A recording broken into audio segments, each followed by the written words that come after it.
중국 경제의 디플레이션 위기. 현재 중국은 심각한 경제 위기에 직면했습니다. 물가가 계속 떨어지면서 경제가 침체의 늪에 빠져들고 있습니다. 소비자들은 지갑을 닫고 기업들은 생산을 줄이고 있습니다. 직원들의 월급은 삭감되고 실직자는 늘어만 갑니다. 이런 현상이 반복되면서 경제는 더욱 침체되고 있죠. 이것이 바로 디플레이션의 무서운 악순환입니다. 마치 눈덩이가 커지듯 문제는 계속 심화됩니다. 중국의 내수 시장은 크게 위축된 상태입니다. 수출이 늘어도 내수가 살아나지 않는 상황이죠. 경제 전문가들은 이런 상황이 장기화될 것으로 보고 있습니다. 기업들은 앞으로의 상황을 걱정하며 투자를 줄이고 있습니다. 결국 일자리는 더욱 줄어들 것으로 예상됩니다. 이는 다시 소비 위축으로 이어질 것이며 경제는 더 깊은 침체에 빠질 수 있습니다. 중국의 인구 구조 변화와 경제 영향. 중국의 인구 감소가 시작되었습니다. 연이어 새해 동안 인구가 줄어들고 있습니다. 더 심각한 것은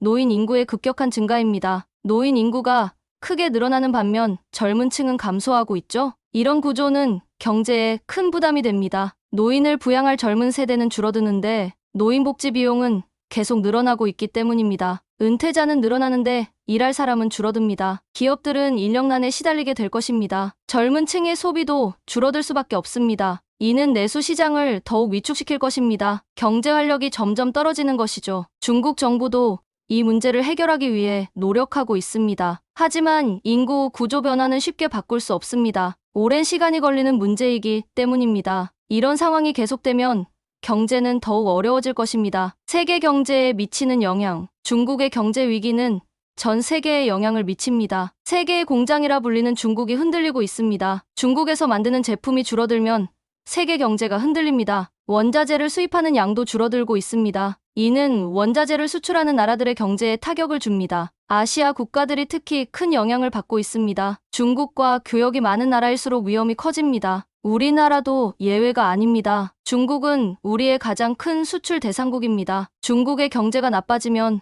우리도 어려워집니다. 세계 무역의 흐름이 바뀌고 있습니다. 많은 기업들이 중국을 떠나고 있습니다. 베트남이나 인도로 공장을 옮기는 추세입니다. 하지만 이러한 변화는 시간이 걸립니다. 그 사이 세계 경제는 혼란을 겪을 수 있습니다. 글로벌 공급망이 흔들리고 있기 때문입니다. 이는 물류 비용 상승으로 이어질 수 있습니다. 한반도에 미치는 영향과 전망. 중국의 경제 위기는 한반도에 큰 영향을 미칩니다. 우리 경제는 중국과 깊이 연결되어 있습니다. 중국에 진출한 우리 기업들이 많이 있습니다. 이들 기업의 어려움은 곧 우리의 어려움입니다. 중국에서 일하는 우리 국민들도 많습니다. 이들의 일자리가 위험해질 수 있습니다. 더 큰 문제는 안보적 위험입니다. 경제가 어려워지면 군사적 긴장이 높아질 수 있습니다. 대만 해협의 긴장이 고조될 수 있습니다. 이는 곧 한반도의 안보 위험으로 이어집니다. 북한도 중국의 영향을 많이 받습니다. 북한의 불안정은 곧 우리의 불안정입니다. 우리는 이러한 위험에 대비해야 합니다. 중국 의존도를 줄이는 것이 필요합니다. 새로운 시장을 개척해야 합니다. 동남아나 인도와의 협력을 강화해야 합니다. 우리 경제의 체질을 바꿔야 할 때입니다. 이것이 위기를 기회로 바꾸는 길이 될 것입니다.